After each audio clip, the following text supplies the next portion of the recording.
네, 지금부터 로마서를 통한 변화의 시작 10번째 시간을 갖도록 하겠습니다. 오늘 로마서 4장을 중심으로 볼 텐데요. 실은 강의하기 전에 먼저 말씀드릴 것은 실은 오후에 녹화하려고 했는데 PPT가 사라져 있더라고요. 어제 열심히 만들어서 완성시켜 놨는데 그래서 다시 만들고 이렇게 수요일 저녁에 밤에 이렇게 녹화를 하고 있습니다. 강의 들으시는 분들 그냥 쉽게 생각하지 말고 두 번이나 만든 PPT라 생각하시고 들어주시면 감사하겠습니다. 네, 오늘은요,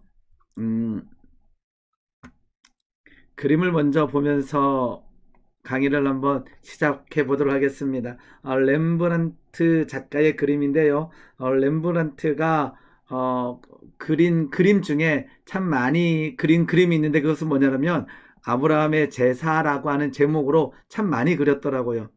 지금 두 개의 그림은 동일한 아브라함의 제사 렘브란트의 작품인데요. 하나는 1635년, 하나는 1636년 차이로 이렇게 그렸어요. 대부분 비슷한데 이 천사의 방향이 아주 급하게 내려오는 모양으로 좀 바뀌었고요. 요 뒤에 보면 잘 보이지 않는데 요 뒤에 보게 되면 양이 있습니다. 하나님께서 실은 요쪽 그림에는 양이 없는데 이 천사의 모양과 요 양의 모양이 달라졌다 그래. 그러니까 렘브란트가 이 아브라함의 제사를 생각하면서 참 많이 생각했던 것 같아요. 많이 고민했고 그러면서 이렇게 작품에 담아냈는데 이 두 번째 작품에서 보게 되면 이제 이제 하나님의 마음을 더 알지 않았을까. 처음에는 이게 무슨 일일까 했을지도 모르겠지요. 그런데 이제 아브라함의 제사를 계속 묵상하고 그림 그리면서 결국은 급하게 막으시는 하나님의 그 명령을 받은 천사와 그 다음에 하나님께서 준비하신 그 양 여호와 이레를 이 그림 속에 그려내고 있습니다. 오늘 왜 이렇게 그림을 보고 시작했나 그러게 되면 로마서 이제 4장을 우리가 다룰 텐데요. 로마서 4장에 가장 많이 나오는 이름 중에 하나가 아브라함입니다. 다윗도 잠깐 나오고요. 지금 로마서에서 특히나 3장, 4장에서 하고 있는 이야기는 뭐냐 그러면 이신칭이 우리로 말하면 이신칭이고 이제 사도 바울이 하고 싶은 것은 의인이 된다라는 것, 의인으로 칭해진다라는 것은 오직 믿음이라는 거예요. 행함이 아니라 오직 믿음이라는 거고 이것을 이제 로마서 3장에서 계속 다루다가 다시 로마서 4장에서 이 내용을 또 다루고 있는 거예요. 왜냐하게 되면 중요하기 때문입니다. 그래서 중요한 것은 뭐하라? 반복하라. 계속 얘기하는 거죠. 왜냐 그러면 이렇게 바울이 믿음으로 의롭게 된다라는 것을 반복하는 것은 그만큼 뭐하다? 중요하다라는 사실 한 가지와 잘 받아들이지 않는다라고 하는 그 역설적 사실 때문에 또 얘기하고 또 얘기하고 에베소서에서 갈라디아에서 계속 얘기하는 내용 중에 하나가 뭐냐면 믿음으로 의인이 된다라는 것입니다. 그래서 로마서 4장 오늘 다룰 로마서 4장도 로마서 3장처럼 이 행위보다 믿음의 중요성을 계속 강조하고 있습니다. 그 이유는 단순합니다. 왜냐 그러면 유대인들의 그 세계관 사고방식이 뭐냐면 그 뿌리 깊이 박힌 그 율법에 의해서 의롭게 된다 구원받는다라고 하는 이 그들의 세계관을 깨기 위한 거예요. 그래서 예수님이 이 땅에 오신 목적, 그 예수님을 믿었을 때 우리의 삶에 나타나는 이 모든 것들을 가르쳐주고 있다라는 거죠. 근데 실은요, 우리의 믿음을 보더라도 이 유대인들의 믿음을 가질 때가 있습니다. 믿기만 하면 구원받고 믿기만 하면 하나님의 아들로 삼아주시고 의인이라 여겨주시는데 우리도 우리의 마음속 깊은 곳에 그걸로 된다고? 그걸로 된다고? 우리 출애굽기 보게 되면 출애굽기 역사를 보게 되면 민수기에 이렇게 그 뱀에 물려 죽게 됐을 때 노뱀을 쳐다본즉 살리라 이렇게 돼 있거든요. 높은 데에다가 노뱀을 달고 그냥 쳐다보면 산다 그랬어요. 그냥 하나님 앞에 의지드리고 그냥 보기만 하면 살아나는 게 그게 구원의 역사인 거죠.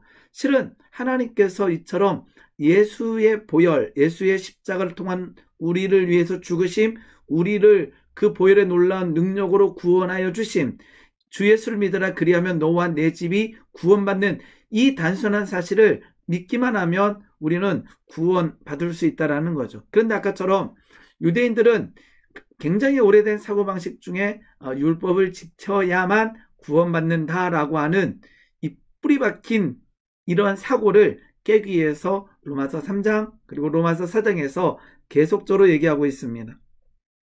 우리가 죽을 병에 걸렸을 때, 예를 들면 우리가 갚지 못할 1만 달란트를 빚졌을 때 우리는 어떻게 해야 노인받을 수 있는가? 실은 믿기만 하세요라고 하는 답변보다 죽을 병에 걸렸을 때 좋은 약을 찾는 무언가를 해야만 될 것 같은 생각이 누구에게도, 실은 유대인들뿐만 아니라 우리에게도 있다라는 거죠. 실은 아무것도 하지 않는 순종, 즉 믿기만 하면 의롭게 된다라고, 의롭게 여겨주신다라고 하는 이 사실을 믿는 것이 실은 더 어려울 때가 있다라는 거죠. 홍해 앞에서 너희는 가만히 서서, 실은 아무것도 하지 말라라는 것이 아니라 가만히 서 있을 때 일하시는 하나님을 믿으라는 거예요. 실은 굉장히 행동에 앞서는 사람들은 가만히 서서 하나님의 일하심을 보라라고 하는 이것을요 지키기가 실은 더 어려운 거예요. 그래서 가만히 있으라, 아무것도 하지 않는 순종, 즉 믿기만 하는 그 놀라운 비밀을 오늘 다시 로마서 4장에서 누릴 수 있기를 소망합니다. 로마서 4장은요 아까처럼 믿기만 하면 의롭게 된다라고 하는 이 그냥 문장을 쓰는 것이 아니라, 이 로마서 4장에서는 유대인들이 가장 좋아하는 아브라함과 다윗의 예를 들면서 이 믿음을 통해서 의롭게 되는 이 진리를 얘기하고 있다라는 것입니다. 이렇게 이신칭의, 즉 믿기만 하면 의롭게 여겨주시는 하나님의 은혜임에도 불구하고 유대인들은 창세기 17장 10절에 나와 있는 요 할례라고 하는 것을 굉장히 중요시 여겨요. 하나님께서 아브라함에게 말씀하시죠. 너희 중 남자는 다 할례를 받으라. 이것이 나와 너희와 너희 후손 사이에 지킬 내 언약이니라. 너희는 포피를 베어라. 이것이 나와 너희 사이의 언약의 표징이니라. 이 하나님의 말씀이고 유대인들도 읽고 있는 하나님의 말씀이죠. 그래서 유대인들은 이 아브라함이라고 하는 이 믿음의 조상, 그리고 그가 행했던 할례라고 하는 행위에 대해서 굉장히 중요하게 생각할 뿐만 아니라 자부심도 갖고 있죠. 그래서 실은 마태복음 시작할 때 보면 아브라함과 다윗의 자손 예수 그리스도의 계보라라고 하는 이 문장으로 시작하는 이 마태복음은요 유대인들을 향한 말씀이에요. 즉 이방인들에게는 아브라함과 다윗의 계보라고 하는 것이 실은 잘 알지도 못할 뿐만 아니라 그들의 개념에서는 덜 중요한 거죠. 그런데 유대인들의 사고에서는 아브라함, 다윗 굉장히 중요해요. 그래서 예수님을 설명할 때 그냥 예수를 믿어라가 아니라 뭐를 얘기하고 있냐 그러게 되면 아브라함과 다윗의 자손, 그분이 바로 예수이고 그분이 바로 메시아입니다라고 하는 이 이야기를 하기 위해서 누구에게? 아브라함과 다윗의 자손 예수 그리스도의 계보임을 얘기하고 있는 거예요. 그래서 마태복음은 유대인을 향하기 위해서 누구의 이름을? 아브라함을, 다윗을 끄집어드리고 있죠. 그러니까 로마서 4장도요 이신칭의를 얘기하면서, 즉 의롭게 된다라고 하는 것은 믿음으로 말미암는다라고 하는 이 사실을 논증하는 거죠. 누구에게? 유대인들에게. 누구를 통하여? 그들이 좋아하는 아브라함과 다윗을 통하여 믿음으로 의롭게 된다는 사실을 논증하고 있습니다. 그래서 아브라함의 은은 이렇게 됐죠. 아브라함의 은은 믿음일까요? 행위일까요? 이렇게 질문을 던지게 되는 것입니다. 결국은 믿음이죠. 그의 행위가 아니라 믿음으로 아브라함은 의롭게 됐죠. 그런데 아까처럼 이스라엘 백성들, 유대인들은 뭐 할례를 행한다, 율법을 지킨다라고 하는 이 포인트에 굉장히 중요시 여긴다라는 거죠. 자, 아까 로마서 우리 사정을 이제 보고 있는데요. 로마서 4장 1절, 2절 보게 되면 만일 아브라함이 이제 유대인들이 좋아하는 아브라함의 이름이 나오고 있습니다. 아브라함이 뭐로? 행위로서 의롭다 하심을 받았으면 누구의 자랑이에요? 하나님이 하신 일이 아니라 아브라함의 자랑이 되는 거죠. 그러니까 오늘 우리가 이렇게 하고 있다면 와, 내가 이것을 내서 의인이라 여겨졌다 하게 되면 의인이라고 말씀해 주시는 하나님이 높아지는 것이 아니라 이러이러한 행위를 통해서 의롭다함을 받은 내가 높여지는 거고 내가 자랑이 되는 거죠. 이게 교만이라는 것입니다. 즉 자랑할 것이 있을지 모르겠지만 하나님 앞에서는 없다라는 거예요. 혹시 우리가 이러하고 있다면 오늘 깨야 돼요. 아, 내가 믿음의 3대, 4대여서 나는 헌금을 이만큼 해서 나는 이렇게 해서 아니라는 거죠. 구원은 하나님께서 아들 삼아 주심은 그리고 의인이라 여겨주심은 오직 믿음이라는 것입니다. 즉 자랑하고 있다면 자신의 행위와 의를 나타내고 있습니다. 우리를 구원하신 분은 하나님이시고 우리의 힘과 우리의 능력이 아니라 오직 하나님의 은혜입니다. 사도 바울은 이처럼 얘기하면서요. 창세기 17장 10절은 아까처럼 할례 이야기가 나와 있는 거예요. 유대인들이 할례를 하면서 아주 중요시 여기는 말씀이 창세기 17장 10절인데 사도 바울은 창세기 15장 10절을 가져오면서 유대인들의 사고를 깨는 거죠. 창세기 15장 10절은 뭐냐면 아브라함이 여호와를 뭐하니? 믿으니 여호와께서 이 믿음을 그의 뭐로 여기셨다? 의로 여겼다라고 창세기 15장 10절을 가져오면서 사도 바울은 논증을 하고 있는 거예요. 아브라함이 여호와를 뭐하니? 믿으니, 할례가 아니라 믿으니 하나님께서 그의 의로 여기셨다. 이 말씀은요 갈라디아서 3장 6절에서도 인용되고 있습니다. 아브라함이 하나님을 뭐함에? 믿음에 그에게 의로 정하셨다. 이처럼 사도 바울은 계속 믿음을 통한 의롭게 여겨주심을 강조하고 있다라는 사실입니다. 창세기 15장을 계속 인용하고 있는데요. 언제냐 그러면 떠난 지 약 한 5년쯤 됐을 때 이야기입니다. 여기 15년이라고 적었는데요. 5년쯤 한 80세 전후로 해서 내 자손이라고 하는 내 자손이 이 묵별처럼 되리라. 한번 제가 찾아보도록 하겠습니다. 창세기 15장을 보게 되면 이렇게 하나님께서 아브라함에게 말씀하여 주십니다. 이후에 여호와의 말씀이 환상 중에 아브라함에게 임하여 이르시되 아브라함아 두려워하지 말라 나는 내 방패요 지극히 큰 상급이라 말씀해 주시면서 5절 말씀에 그를 이끌고 밖으로 나가 이르시되 하늘을 우러러 무뼈를 셀 수 있나 보라. 또 그에게 이르시되 내 자손이 이와 같으리라. 이것을 믿었다라는 거예요. 그래서 아브라함이 여호와를 믿으니 이 말씀을 믿었다라는 거죠. 내 자손이 무뼈처럼 되리라라고 하는 이 말씀. 그런데 아까처럼 마태복음 1장 1절에서 보고 우리가 알고 있듯이 아브라함과 다윗의 자손 예수 그리스도의 계보라 그랬잖아요. 자, 아브라함의 자손에서 다윗의 자손에서 구원자이신 예수님이 나오는데, 자, 지금 아브라함이 믿은 것은 내 자손이 많아진다라고 하는 이것을 믿었을까요? 아니면 내 자손 중에 구원자가 나올 것이다 라고 하는 이것을 믿었을까요? 이거는 엄청난 차이입니다. 그냥 단지 내가 복을 받는다라고 하는 이것을 믿었다. 내 자손이 많아진다라고 하는 이것을 믿었다라는 것은 그렇게 하실 하나님을 믿었다라고 하는 이 믿음도 아주 중요해요.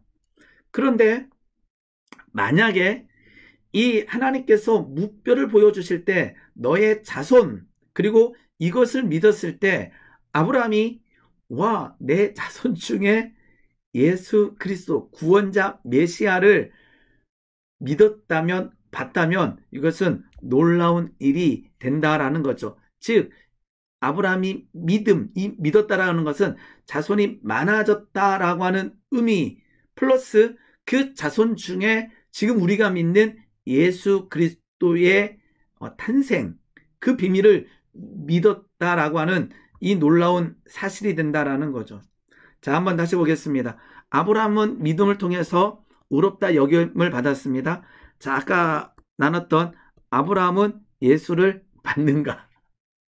실은 볼 수 없죠. 시대적 차이 때문에. 그런데 아브라함이 그 자손 무별에서 예수 그리스도의 은혜를 믿었다면, 알았다면 놀라운 것입니다. 그런데 요한복음 8장 56절 보게 되면 예수님께서 너의 조상 아브라함은 나의 때를 볼 것을 즐거워하다가 보고 기뻐하였다. 뭐하고? 보고 기뻐했다 되어 있어요. 놀라운 말씀입니다. 그러니까 아브라함의 믿음은 그냥 자손이 많아질 것이다.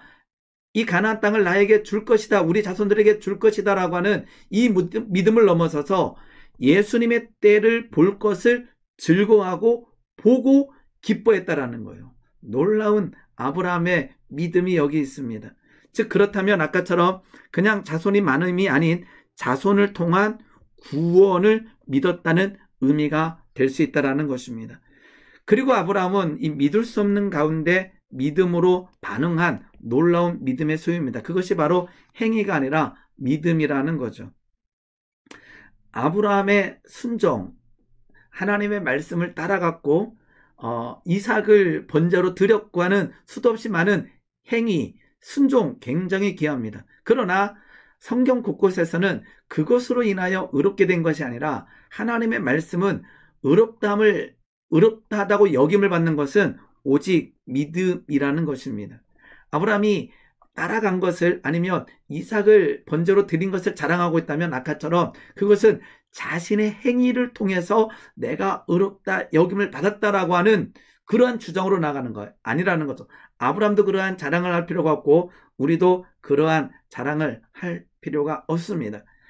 자랑은 내 힘으로 된다라는 것을 믿고 있는 셈이죠. 아까처럼 오직 예수 그리스도의 은혜, 십자가의 은혜로 우리가 구원받고 의롭다함으로 여김받는다라고 하는 이 놀라운 것을 깨버리는 실수를 범하고 있다라는 것입니다.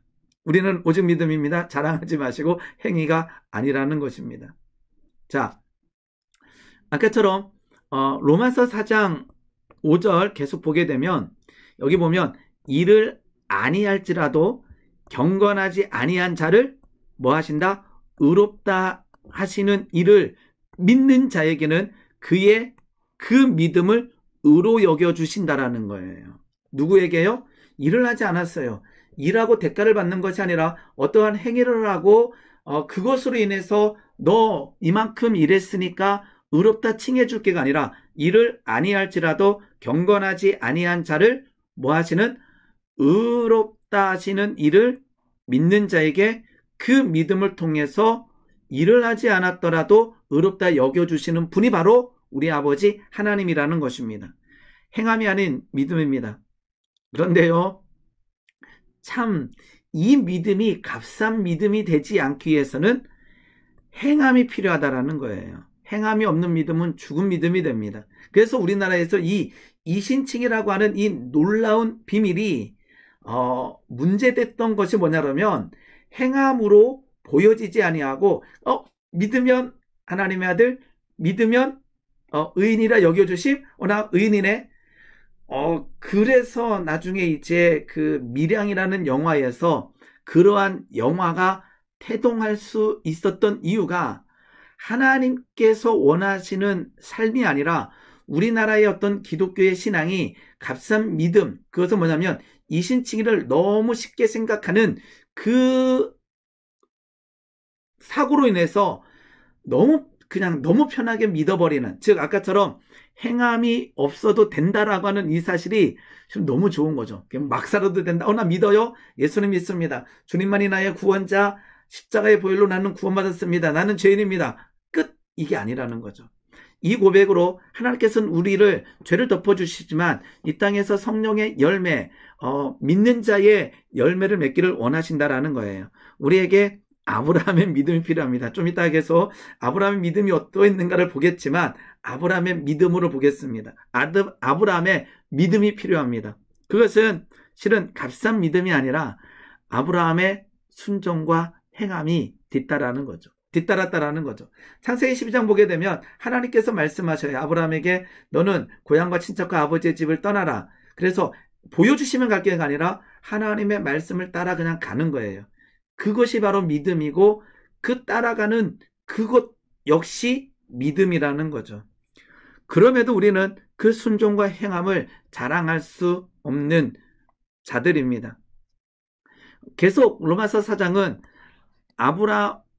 아브라함의 믿음으로 의롭게 됐는가 아니면 할례인가라고 하는 질문을 던집니다. 아까처럼 아까 우리 봤었죠? 유대인들이 좋아하는 말씀을 보게 되면 너희 중에 남자는 다 할례를 받으라 라고 하는 이야기를 하게 됩니다. 이것을 가지고 할례를 굉장히 중요시하고 나 할례 받았어? 이제 나는 구원받았어. 나 할례 받았다? 하나님의 자녀야. 뭐 이런 식의 논리가 돼버린 거죠. 아까 나이 99세 때 할례를 하게 되는데요. 아브라함이 99세 때에 여호와께서 아브라함에게 나타나서 너희 중 남자는 다 할례를 받으라라고 창세기 17장에서 말씀하게 됩니다. 아까 믿음의 고백이 창세기 15장인데요. 약 85세라면 약 10여 년 후에 할례를 받게 됐다라. 아까 75세에 떠났으니까 한 10여 년 후에 할례를 받게 된 셈이 됩니다. 할례는 의롭게 된 자의 표징이지 할례를 통해서 의로움이 된 것이 아니라는 것입니다. 그래도 믿음으로 확증하는 것보다 어떠한 표식이 있으면 얼마나 좋겠어요. 아까처럼 할례라고 하는 표식, 어떠한 표식. 그래서 우리에게 굉장히 중요시 여기는 것 중에 하나가 세례, 이런 것들도 있다라는 거죠. 그런데 로마서 4장 10절에서는 그런즉 그것이 어떻게 여겨졌느냐? 할례시냐 무할례시냐? 할례시가 아니라 무할례시라라고 담대하게 사도 바울은 선포하고 있다라는 것입니다. 할례를 그렇게 강조했던 실은 구원받은 자의 표식이라는 거지 그것으로 구원받는다가 되지 않는다라는 거죠. 우리가 오늘 예배드린다라고 하는 것은 구원받은 자의 행위가 되는 거지 어떠한 행위를 통해서 구원받았음을 증명하지 않는다라는 것과 비슷하다라는 것입니다. 계속 이제 할례에 대해서 다루고 있습니다. 칭의 의롭게 여겨주시는 것이 내용이라면 할례는 형식일 뿐이라는 것입니다. 유대인들의 논리는 아브라함은 할례를 통해서 구원받았다. 우리는 할례를 받은 백성이다. 그래서 우리는 구원받았다. 이런 논리가 전개된다라는 거죠. 그런데 갈라디아에서도 이렇게 얘기합니다. 그리스도 예수 안에서 할례나 무할례나 효력이 없을 때 사랑으로서 역사하시는 뭐뿐이다? 믿음 뿐이다 라고 말씀하고 있다라는 것입니다. 근데요, 아까처럼 유대인들이 할례를 중요시 여기듯이 실은 우리도 어떠한 표식을 중시 여기는 게 있어요. 11조, 주일 성수, 세례. 11조를 하지 말라, 주일 성수를 하지 말라, 믿기만 하면, 그럼 오늘 헌금도 안 하고, 오늘 주일 성수도 안 하고, 세례도 안 받아야지. 이게 아니라는 거예요. 아까처럼, 아브라함이 믿었을 때, 그 믿은 다음에, 아브라함은 실은 엄청난 그 순종과 행위가 그 뒤에 따랐다라는 거예요. 이 믿음의 증거가 나타났다라는 거죠. 하나님의 말씀을 따라갔고, 이상을 번제로 드렸고, 그 엄청난 길들을 걸어갔다라는 것입니다. 즉, 표식은 될 수 없지만 우리가 믿는 자의 그 감사로서 주일 성수하는 것은 당연한 것이고 실은 11조 역시도 뭐예요? 하나님께서 우리에게 주신 재정적인 은혜를 하나님 것입니다라고 인정하는 그 행위 자체가 11조라는 거죠. 세례도 마찬가지입니다. 죄에서 노임받는 어떠한 하나의 예식이 되겠지만 놀라운 은혜가 있는 은혜의 예식이라는 거죠. 그런데 이러한 논리는 잘못입니다. 영세받았다라는 것이 구원이다. 이것은 잘못된 논리로 갈 수 있다라는 거죠. 구원받았으면 당연히 11조와 주일 성수와 세례와 여러 가지 행위들이 나타나는데 그 행위가 구원을 증명하지는 않는다라는 것입니다. 즉 세례가 구원이라고 가르치고 있다면 잘못이에요. 구원받은 자가 그 구원의 감격과 은혜의 장에 들어가는 하나의 예식이 세례가 된다라는 것입니다. 자, 그러면 믿음인가 다시 율법인가라고 하는 질문을 한번 던져봅니다. 아브라함이 율법으로 의롭게 되었다면 율법 이후의 삶을 살아야 되는 거죠. 그러나 아직 창세기에서는 율법이 주어지지 않았습니다. 즉 율법으로 의롭게 되지 않았다는 의미이기도 합니다. 율법은 이제 출애굽 이후에 시내산에서, 즉 지금 그 아브라함의 때에서 엄청난 후에 사건이 되는 거죠. 로마서 4장 13절 보게 되면, 이제 4장이니까요. 아브라함이나 그 후손이나 세상의 상속자가 되리라고 하신 언약은 율법으로 말미암은 것이 아니요 오직 믿음의 의로 말미암은 것이니라. 우리가 복을 받고 생명 누리고 아브라함 역시 복을 받고 은혜를 누린 것은 믿음 때문이지 율법을 지키는 행위 때문은 아니라는 것입니다. 그리고 이제 로마서 4장은요, 다윗을 또 끄집어 드립니다. 굉장히 유대인들에게 한다라는 느낌이 오지요. 아브라함과 다윗의 자손 예수 그리스도의 계보라. 지금 가장 좋아하는 아브라함 그리고 다윗을 통해서 뭐를 깨고 싶어 하느냐? 그들조차도 행위를 통한 의롭다함을 여김을 받은 것이 아니라 아브라함도 다윗도 믿음을 통해서 의롭다 여겨졌다라는 것을 계속 강조하고 있다라는 것입니다. 아브라함 외에 유대인들이 좋아하는 다윗을 통해서 믿음의 중요함을 말하고 있습니다. 로마서 4장 7절 8절은요 시편 32편을 인용하고 있습니다. 다윗의 시를 인용하는 거죠. 불법이 사함을 받고 죄가 가리워짐을 받은 사람들은 복이 있고 주께서 그 죄를 인정하지 아니할 사람은 복이 있도다 함과 같으니라. 이 다윗의 시를 끄집어드리면서 복 있는 사람은 누구냐 그러면 불법이 사함받고 죄가 가리워짐을 받은 사람, 즉 불법을 행하지 않은 사람이 아니라, 즉 율법을 범했는데 이것이 가리워진 사람이 복되다라는 거예요. 이게 다윗이라는 거예요. 너희들이 좋아하는, 너희들이 잘 아는 다윗, 불법을 행하지 않은 것이 아니라, 죄를 행하지 않은 것이 아니라, 즉 율법을 잘 지킨 것이 아니라 그들은 불법을 행했고 죄가 행해졌는데, 다윗의 복이 뭔지 아느냐? 불법의 사함을 받고 죄가 가리워짐을 받은 사람의 대표적이라는 거예요. 시편 32편은 계속 이렇게 얘기합니다. 다윗이 내가 입을 열지 아니할 때 내가 죄를 범했다라는 거죠. 죄를 범하고 그 죄를 토해내지 않았을 때에 종일 신음하였다. 이 말은 뭐냐면 죄인이 그 아픔을 얘기한다기보다는 그냥 단순한 거예요. 다윗은 죄를 범했고 율법을 범했고 그 죄를 토해냈고 그 죄를 용서받았을 때 자유함이 있었다라는 거죠. 그래서 내 뼈가 새였도다. 실은 지금도 우리도 동일합니다. 우리도 어떠한 율법을 잘 지켜서 복을 누리는 것이 아니라 은혜로 살아가는 거죠.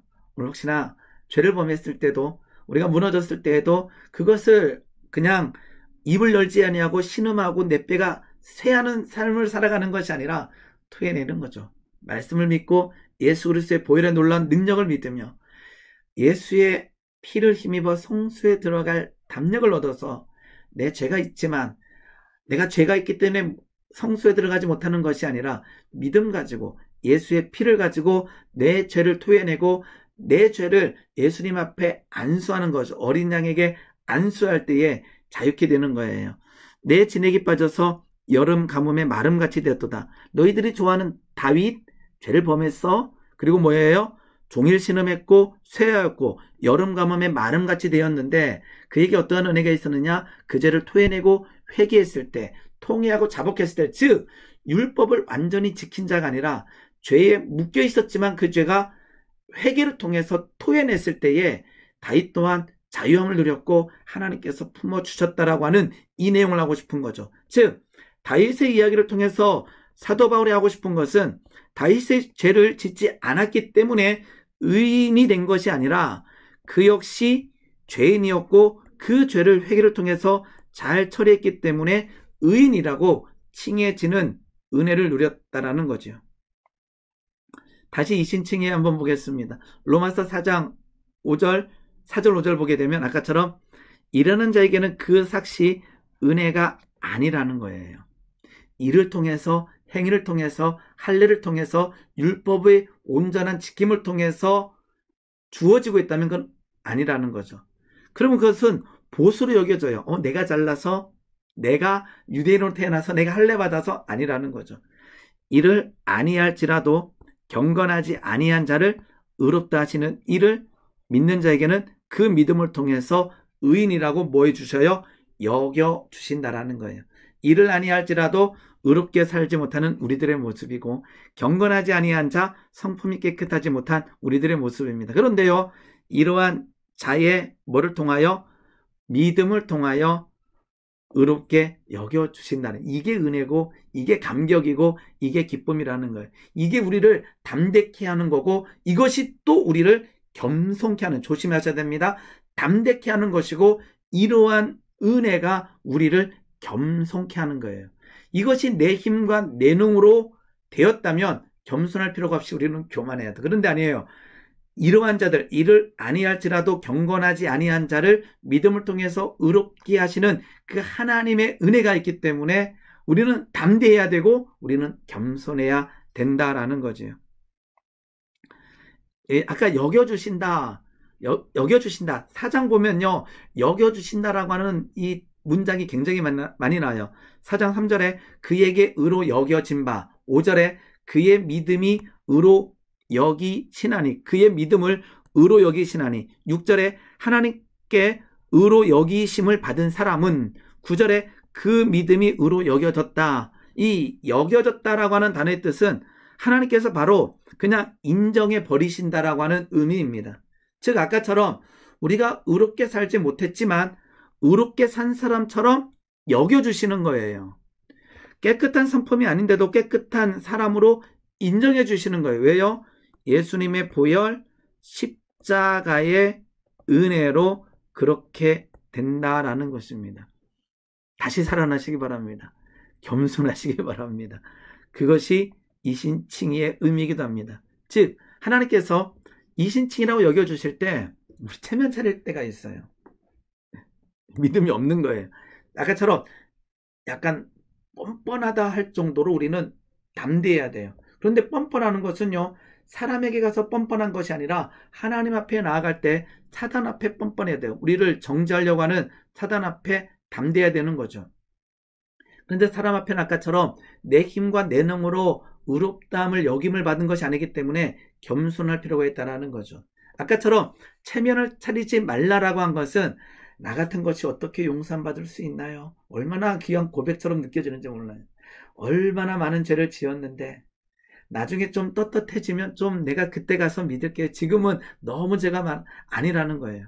죄가 많기 때문에 하나님 앞에 가는 거고 그 모습을 가지고 갔을 때에 하나님께서는 의롭다 여겨주시는 거예요.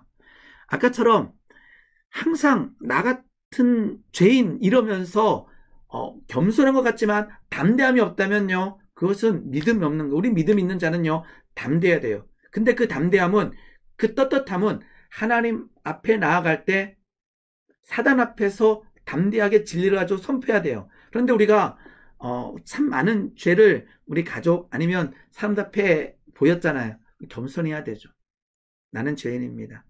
그런데 하나님께서 나를 의인이라 여겨주십니다.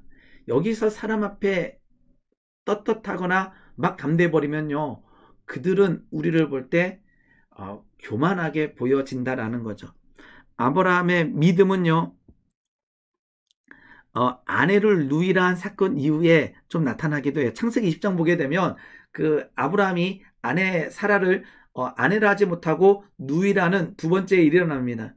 그런데 놀라운 일이 일어나요. 하나님께서 그날 왕 아비멜렉에게 손대지 말라 그러면서 아브라함을 선지자로 칭해 주시고 아브라함을 통해서 그 가정을 기도하게 하시고 그 가정의 태의 문을 열어주셔요. 근데 놀라운 일은 뭔지 아세요?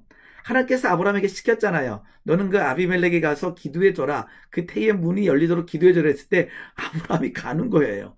참 대단하죠. 그 아브라함이 그 아내라 하지 못하고 누이라 했던 그 사건의 대상자 거기 가서 선지자의 정체성을 가지고 하나님께서 그는 선지자라고 말씀해 주셨으니까 그 말씀을 믿고 가는 거예요. 그게 담대함인 거예요. 근데 겸손해져. 왜요? 항상 여전히 그는 두려운 자였고 그 아까처럼 아내라 하지 못하고 누이라 했던 그 연약함을 보였던 자이기 때문에 그는 겸손해야 되겠지요. 하나님께서 그를 선지자라고 말씀해 주시고 아비멜렉을 위하여 기도해 주라 했을 때 아브라함은 순종하게 됩니다. 그 이후에 하나님께서 아브라함에게 이삭의 복을 주지요. 이렇게 얘기할 때가 있어요. 하나님께서 너는 선지자라 그랬는데 내가 어떻게 선지자가 될 수 있어? 나는 아까 금방도 아내라 하지 못하고 아내를 누이라 했고 그것은 한 번뿐만 아니라 창세기 12장에서 애굽으로 갔을 때에도 그러한 일을 했던 나는 안 돼. 내가 어떻게 아비멜렉을 위해서 기도해줘? 나 역시 태의 문이 닫혀서 아들 하나 없는데 이렇게 한다면요.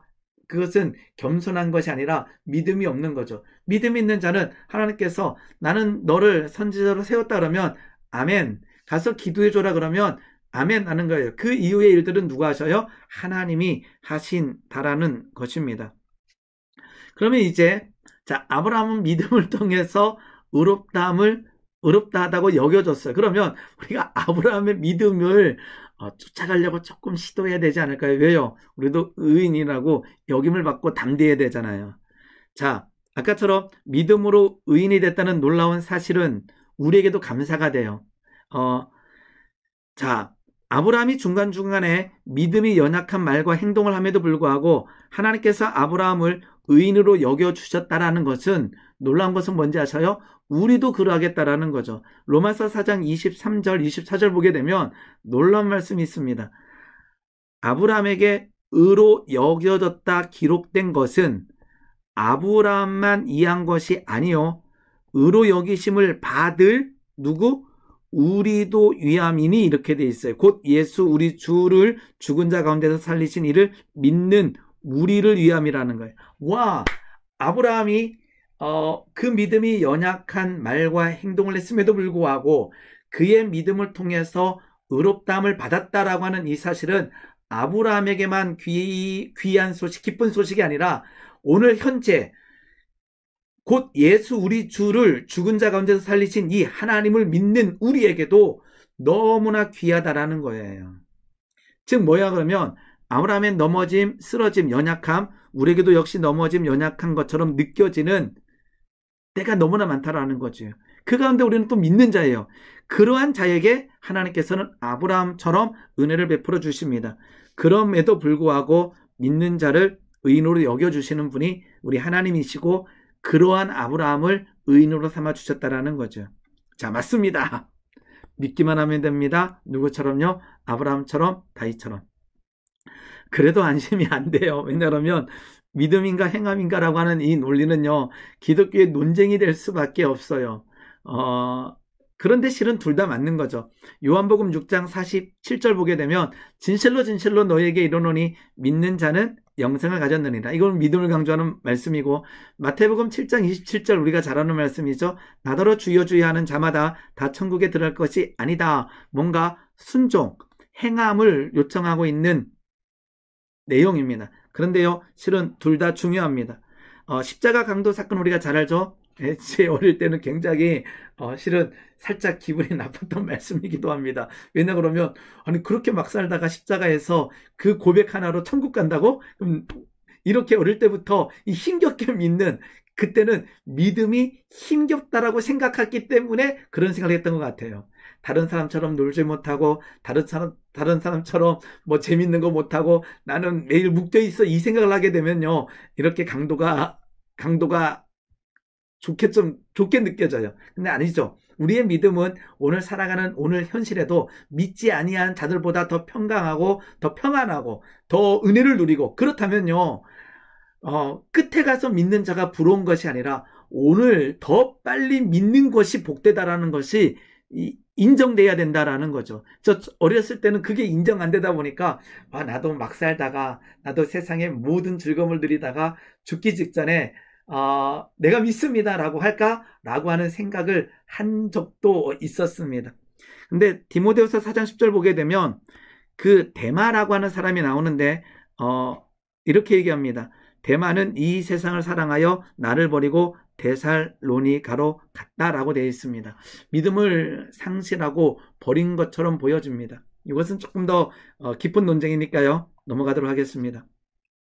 아브라함의 믿음을 잠깐 보겠습니다. 아브라함은 뭐하는? 순종하는. 아까처럼 믿음으로 의롭다함을 받았지만 아브라함의 믿음은 순종이 나타났다는 거죠. 즉 믿음에는 그 결과로 순종, 믿음에는 행위의 모양새가 나타나고 있습니다. 듣는 것으로, 하나님의 말씀을 듣는 것으로 그치는 것이 아니라 그 말씀을 따라 지시할 땅으로 가는 순종, 행위가 아브라함에게 있었다라는 거죠. 이것이 바로 아브라함의 믿음이었습니다. 말씀을 듣는 것이 아니라, 듣는 것으로 그치는 것이 아니라 그 말씀을 듣고 순종하는 것이 진정한 믿음이라는 것입니다. 그리고 하나님의 말씀은 바랄 수 없는 중에 바라고 믿었다라고 되어 있습니다. 그러니까 아브라함의 믿음은 제로 상태였지만 하나님의 일하심을 믿었다라, 이게 믿음이라는 거예요. 자, 우리가 제로 상태에 있을 때 좌절하고 절망하는 것이 아니라 이때 아브라함의 믿음을 한번 묵상해 볼 필요가 있다라는 거죠. 아브라함은 바랄 수 없는 중에 바라고 믿었다. 아까 창세기 15장의 사건은 약 80세 후의 사건이라고 알려져 있는데 무뼈를 바라보며 너희들의 자손이 이와 같으리라 했을 때 이건 제로인 거예요. 아들도 없을 뿐만 아니라 보이지도 않고 아무것도 보이지 않는 가운데 하나님의 말씀을 뭐 한 거예요? 듣고 바라고 믿어버린 거. 이게 의가 된다라는 거죠. 즉 하나님께서 아브라함의 믿음, 그냥 믿는 것이 아니라 아무것도 없는, 바랄 수 없는 가운데 바라고 믿었다라는 것입니다. 이렇게 말씀을 믿는 자, 순종하는 자가 바로 아브라함이었다라는 것입니다.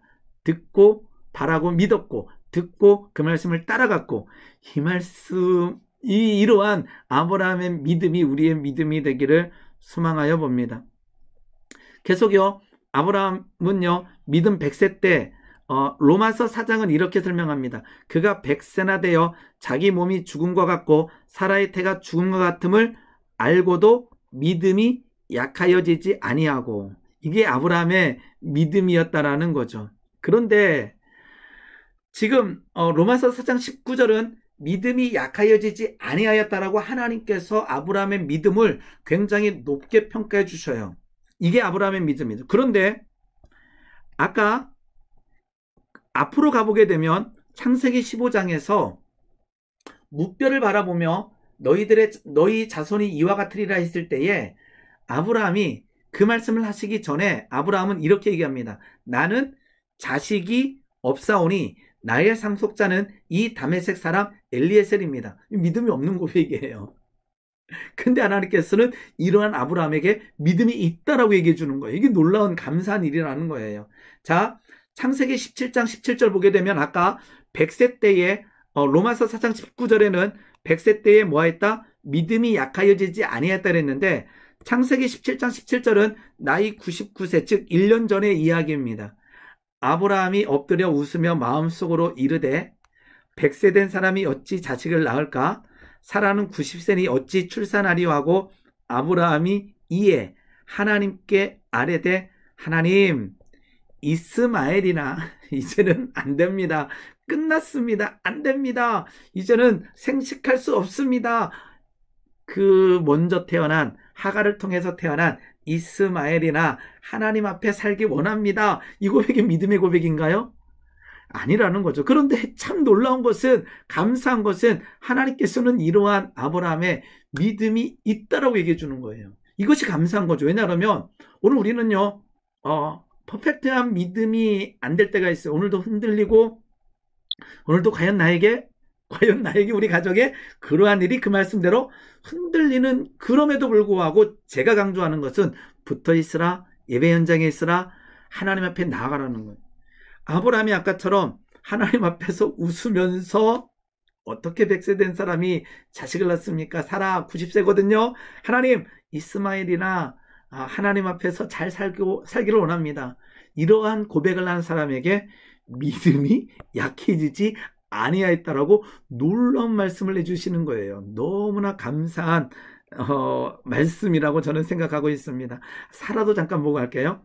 히브리서 11장 11절 보게 되면 믿음으로 사라 자신도 나이가 많아 단산하였으나 잉태할 수 있는 힘을 얻었는데 뭐를요? 이는 약속하신 이를 미쁘신 줄을 알고 뭐했다? 믿었다라고 되어 있어요. 그런데 사라의 믿음은 어땠죠? 창세기 말씀을 보게 되면 1장이 아니고요. 18장인 것 같아요. 창세기 18장입니다. 창세기 18장을 보게 되면 창세기 18장을 보게 되면요. 아브라함과 사라는 나이가 많아 늙었고 사라에게는 여성의 생리가 끊어졌는지라 사라가 속으로 웃고 이르되 내가 노쇠했고 내 주인도 늙었으니 내게 무슨 즐거움이 있으리요. 이건 전혀 믿음의 고백이 아니에요. 그런데 히브리 가서는 믿음으로 사라 자신도 놀라운 거죠.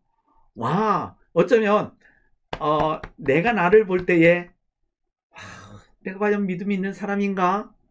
내가 이 모양 이 꼬라지로 살아가는데 오늘도 이러한 생각을 하고 이렇게 무너지는데 내가 믿음의 사람인가? 바로 그게 믿음의 사람이에요. 떨어져 나가지 마시고요. 그 흔들리는 그 상황 가지고 하나님 앞에 나와 예배하고 엎드리는 그 모습이요. 하나님 보시기에는 너무나 귀하다라는 거죠. 하나님 보시기에는 그 모양을 그냥 믿음이 있는 자라고 표현하고 계시다라는 것입니다. 우리에게 있는 흔들림, 믿음이 없는 것처럼 느껴지는 흔들림, 그럼에도 붙어있고 그럼에도 예배 현장이 있을 때요. 하나님께서는 어느 순간에 그 연약함을 깨주시고 강건함으로 만들어 주실 줄 믿습니다. 아까처럼 아브라함의 믿음은 그렇다면 뭐 하는 거예요?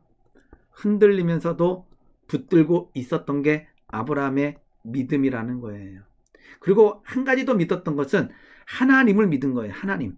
그의 믿음 바 하나님. 어떤 하나님이에요? 죽은 자를 살리시며 없는 것을 있는 것으로 부르시는 이시라고 하는 이 창조하심과 생명의 주관자이심을 아브라함은 믿었다라는 거죠. 그래서 아브라함은 이삭을 번제물로 드릴 수 있다라는 것은 다시 살리시는 하나님을 믿었기 때문에 그럴 수 있다라는 것입니다. 아까처럼 바랄 수 없는 중에 믿는 믿음이 그 아브라함의 믿음이 우리에게 있기를 소망하여 봅니다.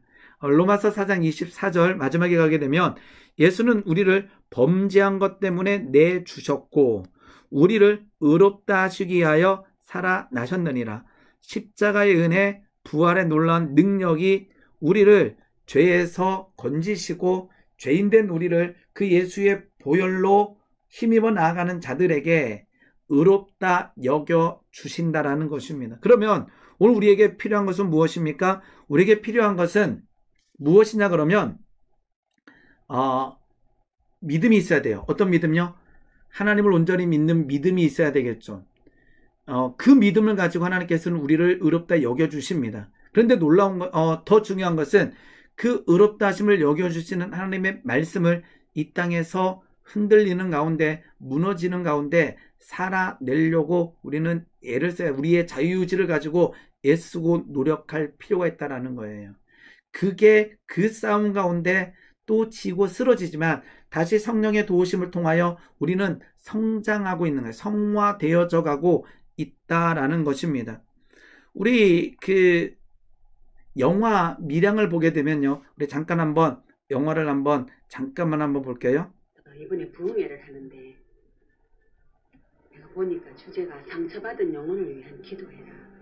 하나님의 사랑이 그렇게 크시다면요. 하나님 계시지에. 그렇다고 우리 주님이 왜 이렇게 처참하게 죽게 내버려 두셨어요? 그 어린 것이 무슨 죄가 있다고?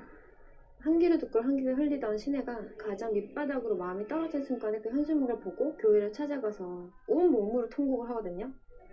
내 마음에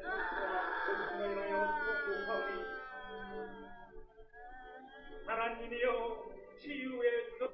다시 태어난다는 말, 전에는 그게 무슨 말인지 몰랐거든요. 근데 이제는 확실히 알았어요. 수아씨, 기도할게요. 고맙습니다. 잘 다녀올게요. 아니나 다를까 시내가 깨끗해졌고 심지어 범인을 용서했다고 생각해요. 하나님을 믿게 돼서. 그래서 모두가 만류하는 행동을 하게 돼요.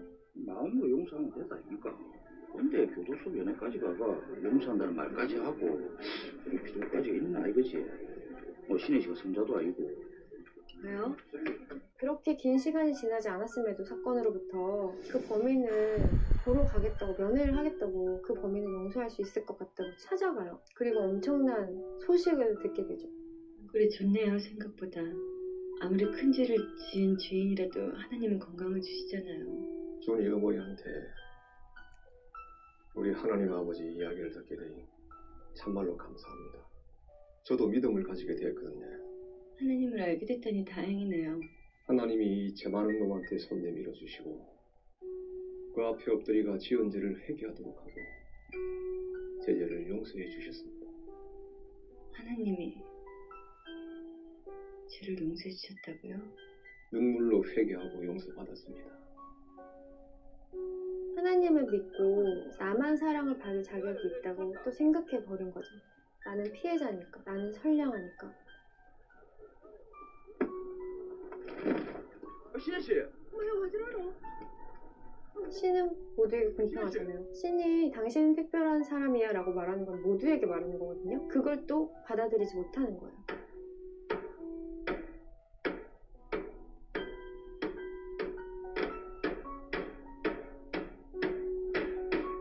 충분히 그럴 수 있는 상황이죠. 왜냐면 피해자니까, 신의 입장에서는. 우리 이신혜 씨를 위해 함께 기도하십시다. 죄인을 진정으로 용서할 수 있는 믿음을 용서를 허락해 해요. 주시옵소서. 어떻게 용서를 해요? 용서하고 싶어도 난 할 수가 없어요. 그 인간 이미 용서받았대 하나님은. 네, 이렇게 영화를 잠깐 봤는데요. 이 밀양이라고 하는 이 영화는 굉장히 그 기독교를 더 이렇게 조롱받게끔 만들었던 영화 중에 하나입니다. 그런데요, 그 밀양은 기독교의 잘못된 기독교 용서를 다루고 있는 것은 사실이에요. 그런데요, 그 밀양을 보고 수없이 많은 사람들이 기독교를 다시 비판하기 시작했어요. 왜냐하게 되면 시나리오 작가가 그렇게 썼기 때문이죠.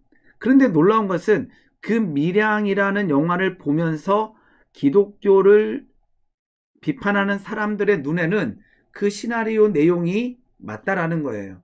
제가 볼 때는 그 밀양 영화가 잘못된 기독교의 용서를 다루고 있기 때문에 문제가 된 것처럼 보이는데 사람들은 그 영화를 보고 기독교에 화살을 던져요. 왜냐하게 되면 그 시나리오에 나와 있는, 영화에 나와 있는 그러한 삶을 우리가 그렇게 살고 있기 때문이라는 거죠. 특히 시나리오 작가에게 보였던 그 감옥 속에 있는 살인자가 되는 거죠. 그 살인자가 하나님 앞에 나아가서 회개하고 용서를 받았어요. 이거는 굉장히 기독교적인 사고지요. 그런데 이 이후의 삶은 용서받은 자의 삶을 온전히 살아야 되는데 실은 그것이 아니라는 거죠. 시나리오 작가에게는 그렇게 보여진 거예요. 그 감옥 속에 있는 그 살인자가 나 용서 받았네, 얼굴이 딱 펴지고 이제는 내 죄 없네, 이렇게 살아가는 사람이 현재의 기독교인이라고 보여진 거고, 기독교인들을 비판하는 사람들도 마저 기독교인들은 저렇게 해 라고 생각이 들게끔 누가 만들었냐 그러면 시나리오 작가가 그렇게 썼다라고 하는 이 말도 맞지만 시나리오 작가 눈에 기독교인들은 그렇게 보여졌다라는 거죠. 뭐냐면 우리가 어떤 사람에게 잘못했어요. 하나님 앞에 나아가 용서 받았어요. 그러면 하나님께서 우리에게 원하시는 것은 그에게 가서 용서함을 구하라는 거예요. 그 앞에 가서 겸손하고 그 앞에서 낮아져야 되는 거지, 내가 하나님 앞에서 용서를 받았기 때문에 막 살아라, 이게 잘못하게 되면 값싼 은혜가 되는 거죠. 그러면 이제 모든 사람이 죄를 범하고 하나님 앞에 가서 예배드리고 용서함을 받고 막 사는 거예요. 아니라는 거예요. 용서함을 받은 자의 삶은 이제는 하나님께서 우리에게 그러한 삶을 살라라고 다시 말씀하고 계시다라는 것. 즉 교만하는 것이 아니라 겸손하는 거예요. 아까처럼 하나님 앞에 가서 우리는 떳떳할 필요가 있어요. 더러운 사단 앞에 가서 우리는 떳떳할 필요가 있어요. 그런데요, 겸손해야 돼요. 우리는 용서함 받은 자의 기쁨과 감격을 누려야 돼요. 그런데 우리가 용서를 구하는 사람에게 가서는요, 같이 아파하고 같이 무릎 꿇을 수 있는 것이 용서함을 받은 자의 또 삶의 모양이라는 거예요. 이렇게 되지 않으면요, 밀양에서 그려지고 있는 것은 한국 기독교의 이신칭이 값싼 믿음에 나타났던 그 모양, 모두가 그런 건 아니에요. 밀양의 내용들은 기독교적인 영화가 아니에요. 그런데 기독교적인 영화처럼 보여진 것은 우리가 그렇게 살고 있다라고 하는 반증이기도 하다라는 거예요. 오늘 이 로마서 4장을 통해서 아브라함과 다윗의 이야기, 사도 바울이 유대인들에게 선포하는 이 말씀을 통해서 오직 믿음입니다. 그런데요, 믿는 자의 그 이후의 삶의 모습은 아브라함처럼 다윗처럼 돼야 되는 거예요. 다윗처럼 하나님 앞에 가서 엎드린 이후에 더 겸손하고 더 낮아진 삶이 하나님께서 아브라함에게 다윗에게 요청했던 것이고 우리에게 요청하는 삶이기도 합니다. 아브라함이 의인됐다라는 것, 다윗이 의인됐다라고 하는 것은 놀라운 은혜입니다. 우리도 그러할 수 있습니다. 그 믿음 가지고 담대하게 하나님 앞에 나아가시고 사단을 예수 그리스도의 이름으로 밟아버리시고 사회에 나가서 겸손한 주의 백성 되기를 소망하여 봅니다. 오늘 여기까지 하겠습니다. 애쓰셨습니다. 수고하셨습니다. 감사합니다.